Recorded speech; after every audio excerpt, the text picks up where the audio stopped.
Movie start होती है और हमें एक कपल दिखाया जाता है जो अपनी कार में बैठकर एक सुनसान सड़क से गुजर रहे होते हैं।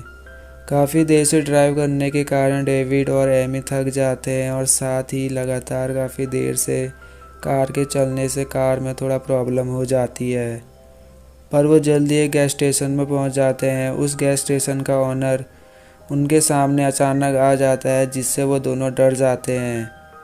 वो आदमी डेविड की कार को ठीक कर देता है जिसके बाद डेविड और एमी यहाँ से आगे बढ़ जाते हैं। लेकिन कुछ दूर आगे जाने के बाद उनकी कार बंद पड़ जाती है। फिर वो दोनों उस कार को वापस उसी गैस स्टेशन में लाते हैं, पर वो शॉप बंद हो चुकी थी। जिसके बाद वो पास में एक मोटल में जाते हैं। वहाँ पहुँचने पर वो मैनेजर से मैकेनिक के बारे में पूछते हैं, मगर उन्हें पता चलता है कि मैकेनिक अब सुबह ही आएगा। वो मैनेजर उन्हें इस मोटल में एक रूम रहने के लिए देता है।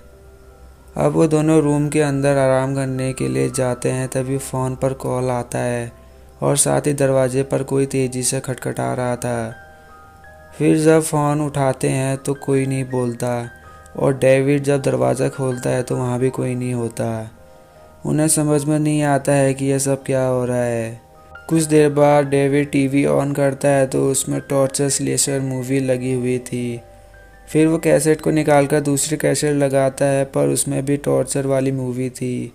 लेकिन तभी डेविड की नज़र टॉर्चर वाले रूम में जाती है तो वो देखता है कि ये वही रूम है जिसमें वो अभी रुके हैं और उस रूम में बहुत सारे कैमरे लगे हुए थे। वो समझ जाते हैं कि यहाँ कुछ तो गलत हो रहा है, इसलिए वो यहाँ से निकलने की सोचते हैं।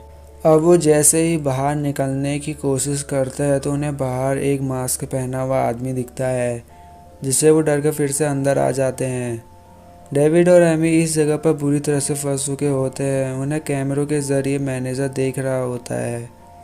डेविड उस कमरे को चेक कर रहा होता है, तभी उसे बाथरूम में एक टनल दिखती है।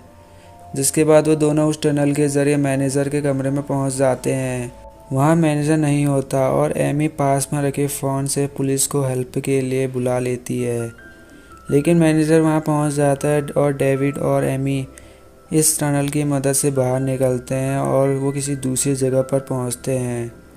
डेविड देखता है कि बाहर पुलिस आ गई है, पर वो दोनों उसके सामने नहीं जाते हैं क्योंकि उन्हें लगता है कि ऑफिसर उनके साथ मिला हो सकता है। वो पुलिस ऑफिसर मैनेजर को यहाँ के बारे में पूछता है और यहाँ की तलाशी लेता है। जब वो डेविड और एमी के रूम में जाता है तो उसे टीवी में वही वीडियो दिखती है। इससे उसे पता चल जाता है कि यहाँ पर कुछ तो गलत हो रहा है।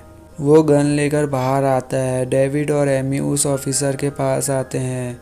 फिर वो तीनों जल्दी से कार में बैठते हैं, पर उन लोगों ने पहले ही पुलिस की कार को ख़राब कर दिया था। जब ऑफिसर कार को ठीक करने के लिए जाता है तो वो सभी लोग उस ऑफिसर को मार देते हैं। उसके बाद डेविड और एमी भागकर वापस कमरे में आ जाते हैं। डेविड को उस रूम में सेलिंग पर जाने का रास्ता दिखाई देता है। फिर वो एमी को उसके ऊपर चढ़ा देता है और एमी का कपड़ा खिड़की के कांच पर फंसा देता है, जिससे उन लोगों को लगे कि एमी यहाँ से भाग गई।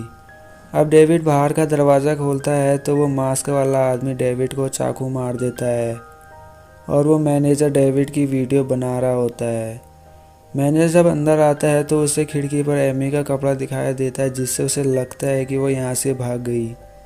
अगले दिन एमी वहाँ से नीचे उतरती है और उसे डेविड की बॉडी दिखती है।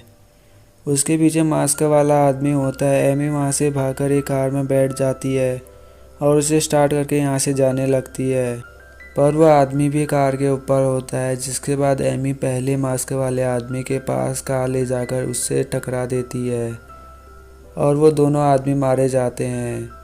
अब एमी भागकर रिसेप्शन हॉल में आती है। वहाँ से वो मैनेजर की गन उठा लेती है और उस मैनेजर को भी मार देती है। इसके बाद वो डेविड की बॉडी के पास आती है, पर उसे पता चलता है कि डेविड अभी ज़िंदा है। वो जल्दी से पुलिस को कॉल करती है। फिर आखिरी में सब कुछ ठीक हो जाता है और इसी के साथ ही मूवी यहीं पर ख़त्म हो जाती है।